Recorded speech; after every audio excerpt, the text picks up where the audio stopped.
to this computer, and I'm going to share screen. Now let's see.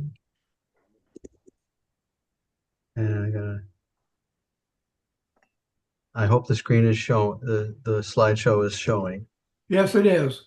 Okay, and now if I can start the slideshow. So this presentation is about a sustainable, cost-effective way of fighting malaria. Worldwide, there's 1 billion cases annually. Now, Kenny Bonda, he's had malaria, and you can ask him what it's like to suffer through that. And, with that many people with fevers, it really hinders productivity, not to mention over a half a billion deaths.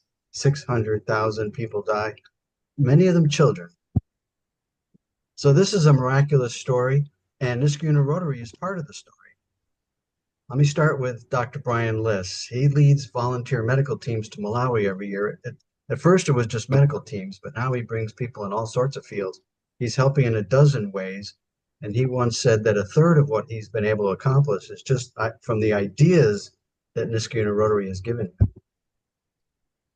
His annual trip of about 40 people includes volunteer farmers, builders, teachers, and 10 high school students. Here you can see a few of the high school students, most of them having indicated that they want to go into the medical field when they go to college. Now, this 5-year-old died of malaria because he was brought to the clinic too late.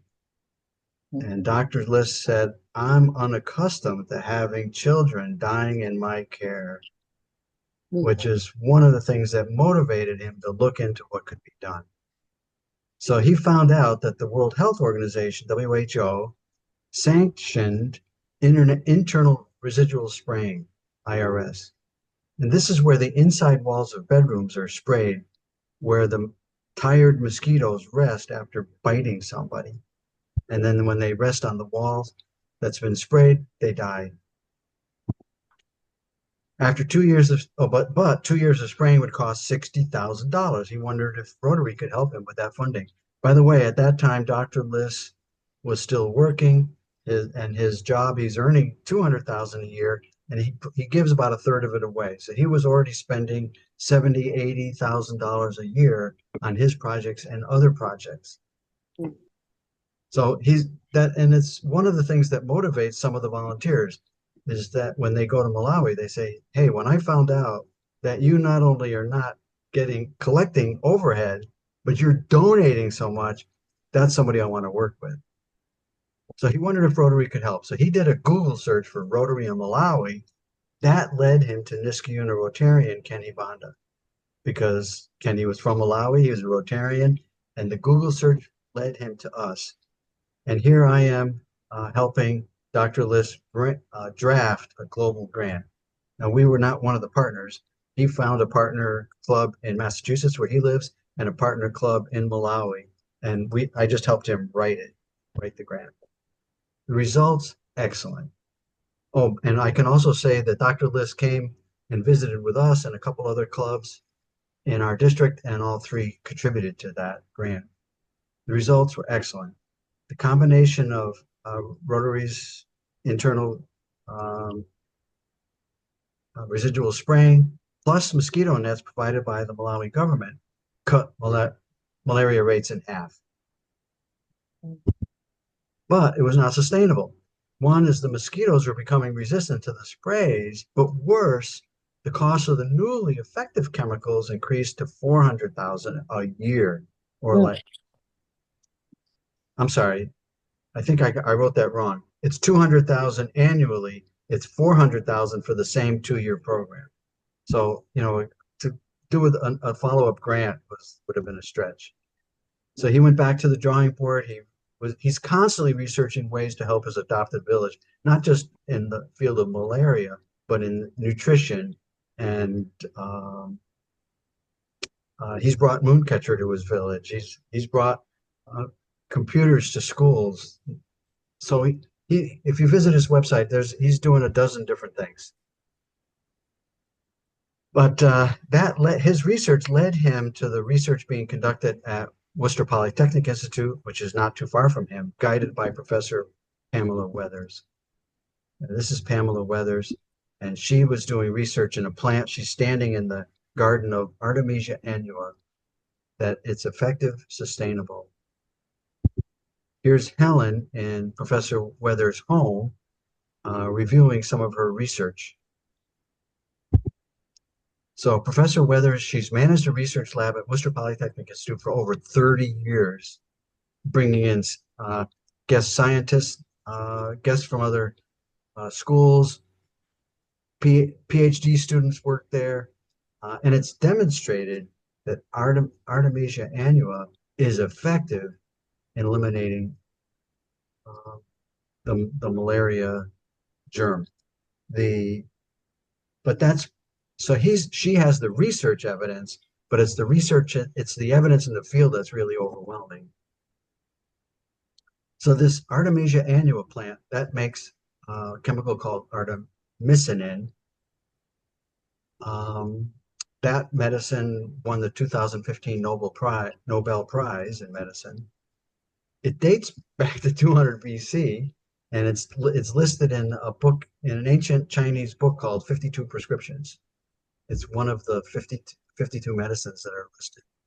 It grows well worldwide in mid latitude, so it can be grown in Africa easily. It can also be grown in the United States, a little easier in Florida. You just saw Dr. Weathers' garden in Massachusetts, and it's generally regarded uh,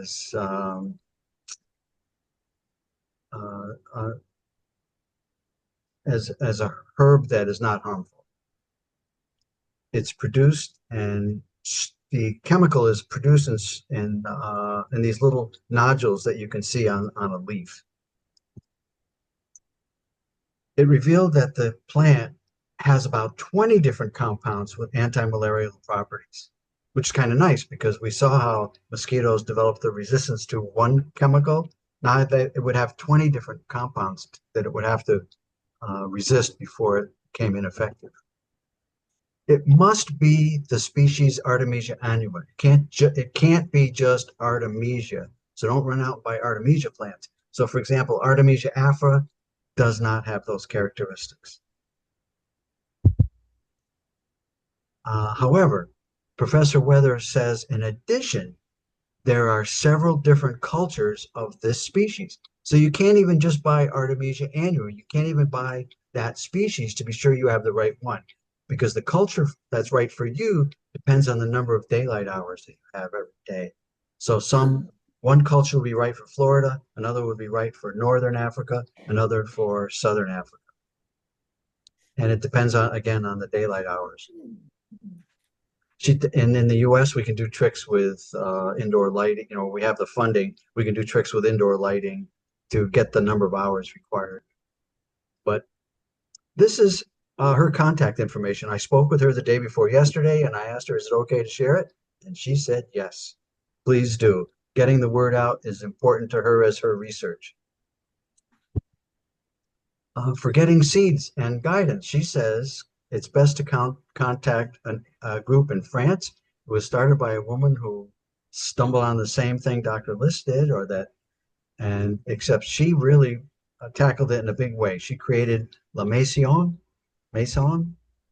or Houses of Artemisia, and that's their website. So that's where you would start to get your seeds and your guidance.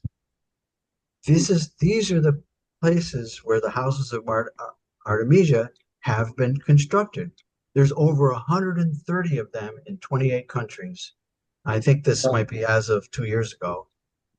Over 9 million treated for malaria, and they consider the efficacy to be 95%.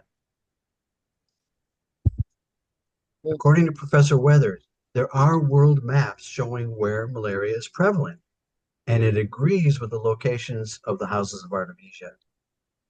That's not scientific evidence, but it certainly is evidence that malaria is disappearing in the areas where houses of Artemisia is at work. This is what she shows for costs, whether you're commercial or a smallholder grower. By the way, what Dr. List does, he just buys the plant and gives it to the farmers. They take care of the rest. So She's showing it here for a hectare, which is about 2.5 acres. I just to give you an idea, my home is on a third of an acre, so 3 of my homesteads would be 1 acre. So 10 of my homes would be a hectare. 10 pieces of my property would be a hectare. And she's showing here that to get the seeds costs about $10. But typically, with all the expenses that people have when they go to start this, they have to prepare the land, figure $75 per hectare. They have to see nursery. I'm not sure what that means, but that's $30. Transplant and infilling, 35. Fertilizer, 40. Weeding, 40. Irrigation, 20. So there's more to it. Now, of course, you can avoid all these expenses if you just give the plants to the farmer, because he has these built into his growing, normal growing. And the total is at the bottom of the screen and I can't read it. But it's about, I've seen to recall it's about 340. Oh yeah, it's the top too. It's about $340 to do a hectare, all costs. Plants are shared using cuttings. Now you start with seeds that you get from the houses of Artemisia. Hey, But Lon. yes? Yeah, you speak in the microphone. Is this a medication you take internally, or is it a spray For for the house? Or I'll get to that, but I can answer it. You take the leaves, you cut the leaves before it flowers, and you use it to make a tea. You drink the tea once a week. You can also grind it up and turn. Preventative then, or It's a both preventative. It's a treatment both. after sick. I asked these questions yesterday this past weekend when I was talking to the experts, and they said yes, it's a preventative, and yes, it's a treatment. When it's a treatment, usually you take it as a capsule. So that's where you grind it up.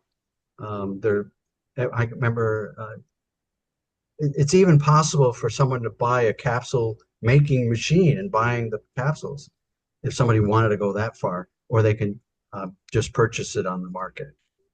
But yes, it's used as a preventative. Yes, it's a treatment. Typically, the preventative is a tea. Typically, the treatment is in a capsule or a tablet, both. Per Professor Weathers, don't let the plants go to flower. Most medicine is in the leaves just before flowering. The traditional tea is best for the rural areas because it's low capital cost. But even as a preventative, the capsules are best for the urban areas because you get consistent dosing and it's easier to get the regulatory approval that you might need in a city that you wouldn't need in a rural village. It provides local jobs, both rural and urban. It's sustainable. Now, houses of Artemisia are not for profit. They're not creating profitable business houses of Artemisia in order to earn money. No.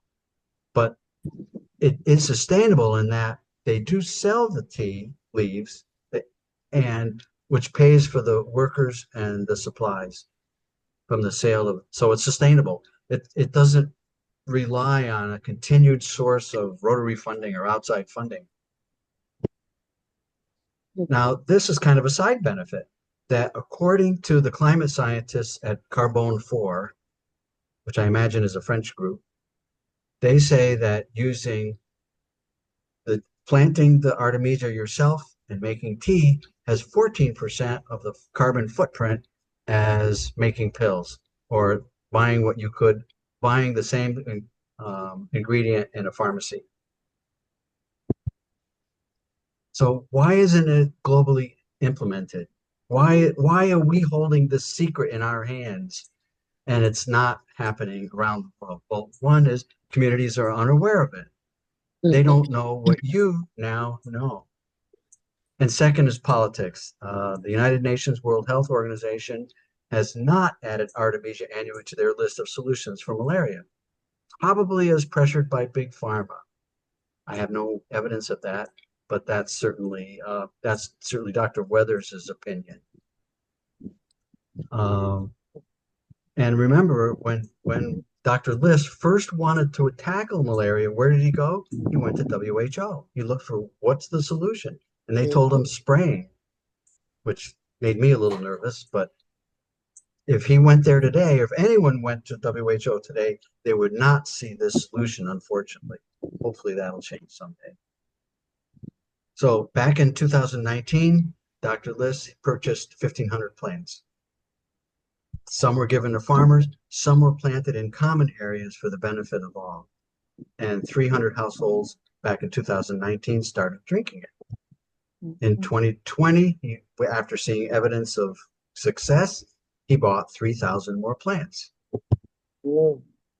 Now, I'm talking 5 years ago, and the reason I'm doing that is this is the latest posting he has on his website. Now, I talked to Dr. Liss this weekend to say that yes, it's this data has gotten even better in the last 5 years. But the feedback as of what he has written on his website was there is almost no malaria, and that included the village of Wakanda, where we did the first IRS treatment all those years ago. So when Rotary spent our money, we cut it in half. With this plant, it's almost entirely eliminated. In 2022, he wrote this email to Professor Weathers. Professor Weathers is the one who gave this to me. Now I can't see all of it because, see, I wonder if I can't read all of it, but you can see it. Hi, Pam. I thought you might like to know that my Malawian colleague, Peter Majali, told me that they have introduced Artemisia tea into 90 villages so far in the Kasunga East area where he works, which is mid-Malawi, mid-north. Kenibanda village, by the way, is further north. So Peter says that in those villages, the malaria rates are about 2%, while comparable villages with no confounders, I'm not sure if that's the right word there, the rates are 36%. Then Dr. Liss qualifies. He says, not sure I believe the numbers exactly as expressed, but the trend speaks volumes. Thanks so much, and thanks for all the lives. And think of all the lives, Professor Weathers, that you have saved. So now you wonder, why is he saying I don't believe the numbers? Well, what's he meaning? He's saying that this is not the results of strict scientific research, but it speaks volumes. This is not anecdotal. This is not one person saying, I took Artemisia and I haven't had malaria in 3 years. No, it's not individuals. It's whole hospitals that used to have 100 patients now have 2. It's not anecdotal. So it's not, we're not ready to put it into a scientific journal. And maybe this is one of the reasons WHO has not accepted it, but the evidence is there and it's unrefutable. So I think we, the people attending this session, are holding in our hands something miraculous. Think of how many more will suffer due to our inaction if we don't do anything. And we also can start cutting down on the number of 600,000 deaths. At this time, let me go look. I still have time, so I'm going to mention a story with John Parslow's children. Now, you all know John. He's sitting there at the table. When his 3 children were visiting for Christmas, I asked them a hypothetical question that I heard before.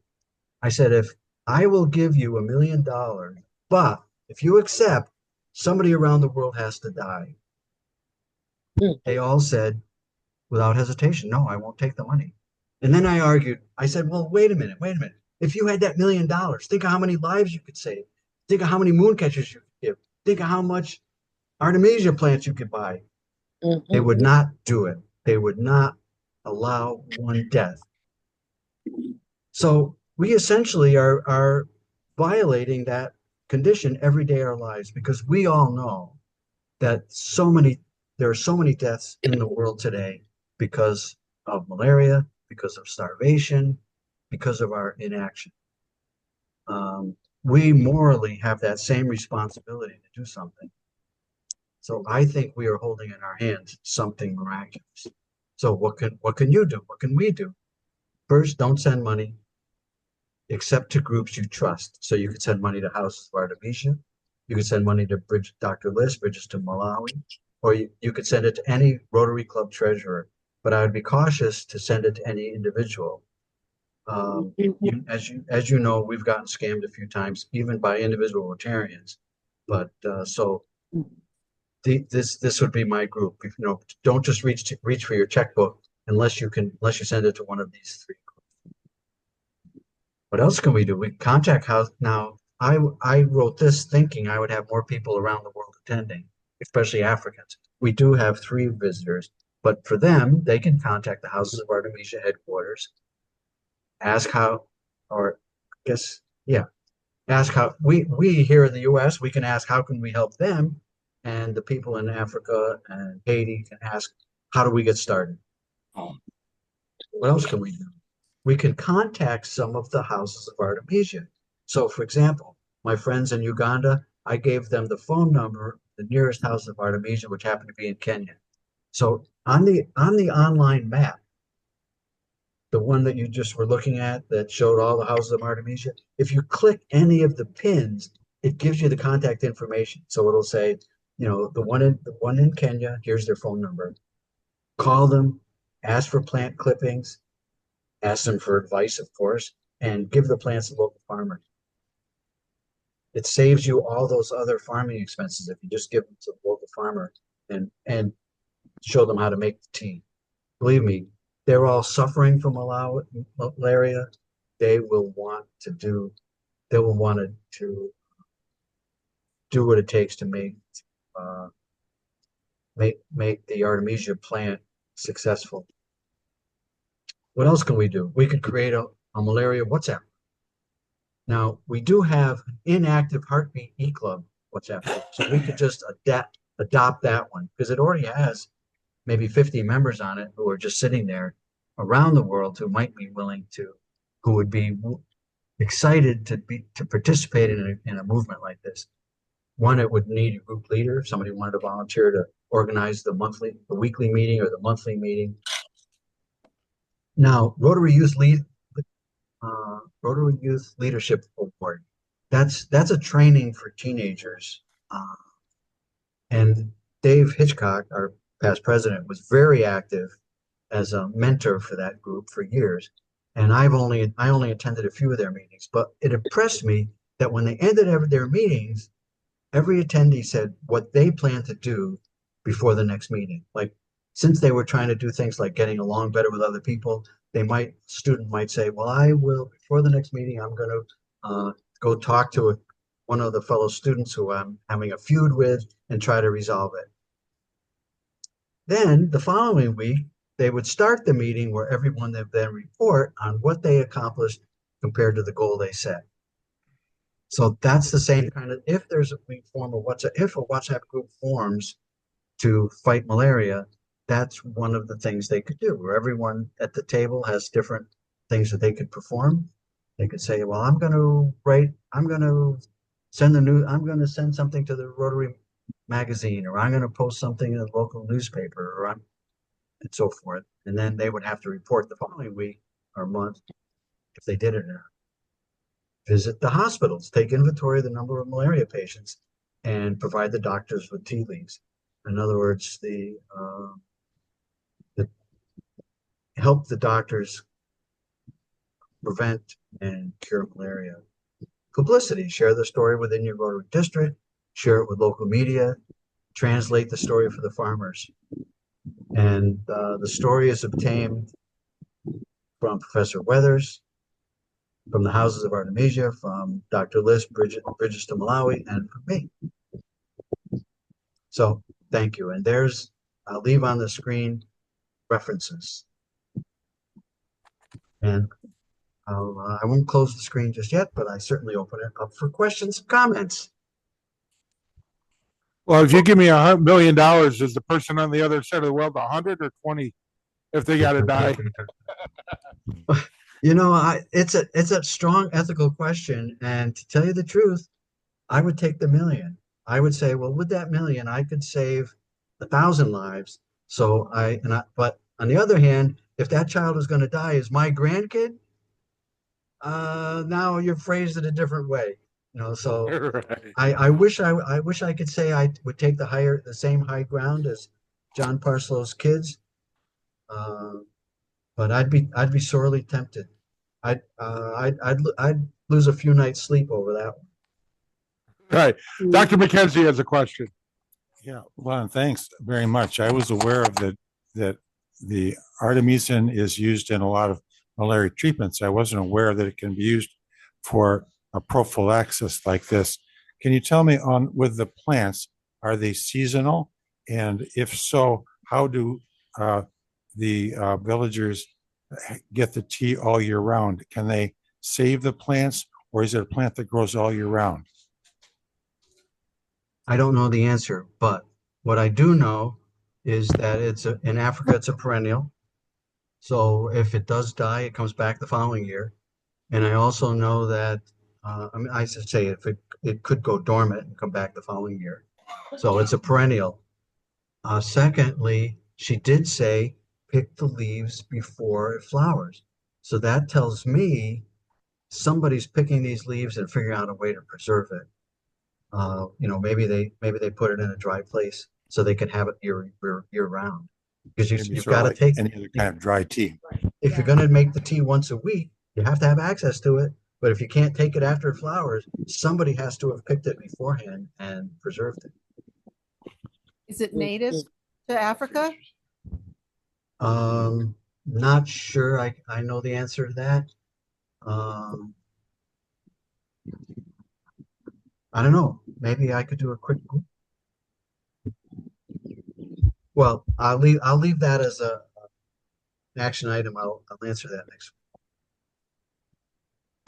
I would like to say thank you to you, Lon, for doing the research and for working with Dr. Lees to put this together and tell the story of how powerful this plant can be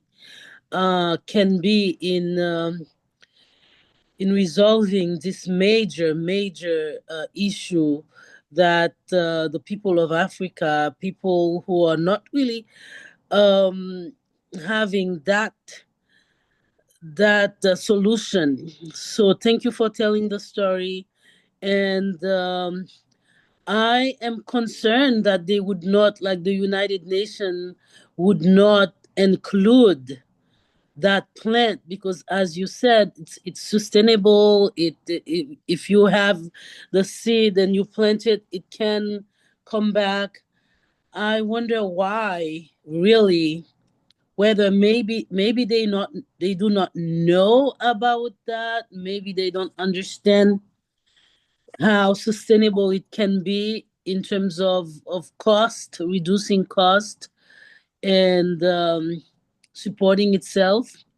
So I think somehow, perhaps, I do not know, perhaps there is something as a huge group, as a huge institution, what Terry could do to bring that to the United Nations. Because if they are looking for effective and efficient responses to disasters like malaria that can claim lives, and then when the use of the plant could help, I think they should do whatever it is necessary to include that in their commitment to fight malaria.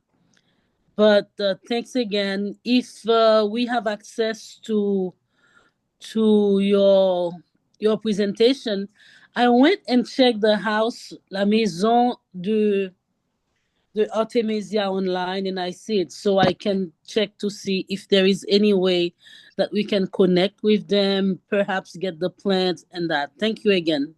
Yes, and before I invited you to the meeting, Dr. Butler, I checked to see is malaria present in Haiti, and according to Google, it is. Yes, it is. So that's another place where we need to work. And of course, we also have a contact there, Dr. Chandra, Anshu Chandra, who will be one of the guest speakers at the district conference coming up first of the month. And by the way, to everyone there, I'm currently in Florida, but I'll be back in New York in time for the conference. I think I fly in on Thursday in order to attend that conference that following weekend. Thank you.